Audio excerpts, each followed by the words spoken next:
In the lawless Wild West, few names echo louder than Doc Holliday. Southern gentleman turned gambler, gunfighter, and one of history's most unlikely legends. Doc Holliday was born on August 14, 1851, in Griffin, Georgia. Young John was raised in a comfortable, educated household. Unlike many of the lawless men who would later define the Wild West, Doc started life far from the frontier. Educated, smart, and charming, he earned a dentistry degree at just 20, a remarkable achievement for the time. But his future changed forever when he was diagnosed with tuberculosis, a death sentence in the 19th century. So like many consumptives of the era, he headed west, seeking dry air, adventure, and perhaps a new life. Doc's journey west took him through the boom towns of the frontier, where lawlessness and opportunity walked hand in hand. By the time he reached Texas, he had traded his dentist's chair for a gambler's table, a shift that would define the rest of his life. He became a professional gambler, known for his quick wit and quicker trigger. Doc Holliday was a paradox, educated yet violent, charming yet deadly. His life was a constant dance between civilization and chaos. Tuberculosis made him unpredictable. Living on borrowed time made him fearless. But the story that cemented Doc Holliday's place in legend came in Tombstone, Arizona. It was here that he met Wyatt Earp, a lawman who would become his lifelong friend. Doc and Wyatt's friendship was unlikely. Holliday was a gambler and gunfighter, while Wyatt was a principled lawman.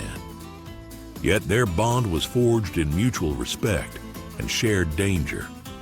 And it would be tested most famously in the events leading up to the gunfight at the OK Corral.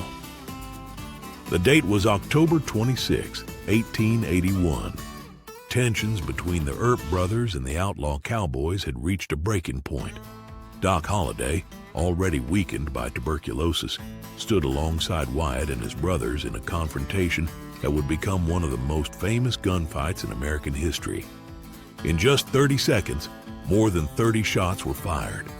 When the smoke cleared, 3 cowboys were dead, and the Earps, along with Doc, had survived.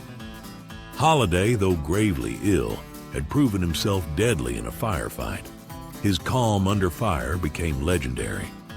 Doc Holliday's skill wasn't just in marksmanship, it was his mindset. He knew he was dying, and perhaps that made him fearless. Every decision he made in a gunfight was deliberate, calculated, and lethal.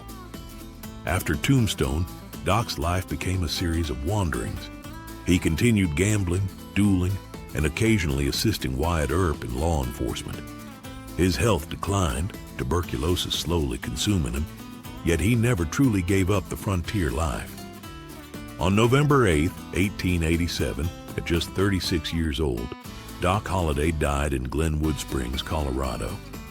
He had survived the chaos of Tombstone, gunfights, and the lawless West, only to be claimed by the disease that had driven him west in the first place. Even in death, Doc Holliday became larger than life. Stories of his exploits, his sharp wit, and his unflinching courage grew into legend. But the real man was more than a gunslinger. He was a complex figure, educated, intelligent, loyal, and ultimately human. Doc Holliday has been immortalized in countless books, films, and television shows. Portrayed by legends like Val Kilmer and Kirk Douglas, his life continues to fascinate us because it embodies the contradictions of the Old West: civility and savagery, loyalty and lawlessness, life and death. In the end, Doc Holliday reminds us that legends are built not just on acts of heroism or violence, but on the human stories behind them. A man who faced death every day, who fought for survival and friendship, and who left an indelible mark on the American frontier. Doc Holliday, a gambler, a gunslinger, a friend, and a man whose story will never be forgotten.